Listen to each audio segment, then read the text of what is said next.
Hey guys, so I was doing a live video, and it was one of those things where it's like Murphy's Law. Anything that goes wrong or could go wrong did go wrong. Anyhow, I was doing this live video and I melted a couple of tines on my bezel, which you can see I've already pulled a majority of it up.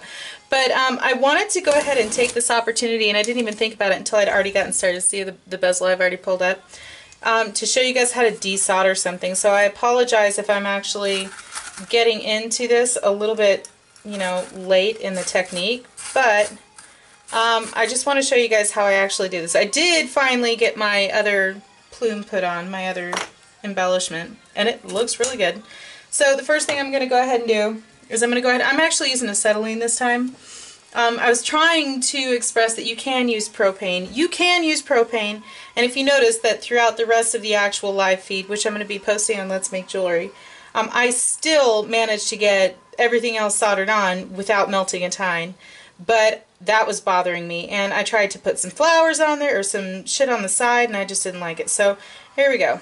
And this is the Silversmith Handy Heat, whatever it is. It's number 1 tip. Okay. Oh, look at that! I'm actually using a striker. Don't tell anybody. All right. So first thing I do is I heat from underneath, and I've got my you want to make sure you actually heat the whole thing up. Now, I did use a much easier solder on the side pieces, but I'm not really too worried about it because these guys are, there we go, because those pieces on the side are actually, and basically what I'm trying to do, and totally fail at here, oops, what I'm trying to do is just, desoldering is basically the exact opposite of actual soldering. Desoldering is when you take a piece that's been soldered together and you get it to the flow temperature, and instead of trying to make it stick, you're trying to make it pull apart. So I ended up melting a bezel on this, and it's been bothering me because I tried to cover it up, and I don't like cover-ups. It's a thing with me. Not everybody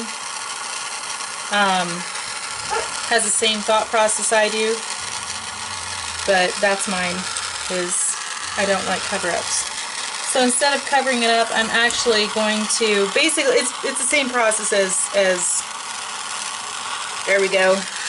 So desoldering is the same process as soldering. You're trying to get your solder to flow so you can lift your piece up off, okay? So that is desoldering. Now, one of the things that you're going to notice, and another reason why I'm really glad that I use primarily paste solder, is that I do have some spots around here. Oh, well, let me put this down. So I do actually have some spots around here where there is some paste solder that I tried to put some leaves over the top of it, and I didn't really like it. You can see it from here. So basically, I'm going to pickle that. I'm going to pickle it a couple more times because I'm going to go ahead, I'm going to redo the bezel that I did in the live feed. I'm going to redo my twisted wire that goes all the way around. And then once I do all that, and I actually do it, to my standards where I'm not going to melt the bezel, then all that's, it's essentially, I wouldn't say it's going to get pickled off because the solder is still going to be there, but chances are you're not really going to see it once it gets polished. So, as long as I pickle off all the flux, it's actually combined with the solder, it should be okay. Okay, so I am going to go ahead and redo my bezel, and I'll make sure I show pictures for you guys. So again, desoldering is pretty much the exact same thing as soldering, only instead of like trying to make this stuff stick, you wait till the solder flows and you pull it back up. Okay? Hope that helps you. Bye.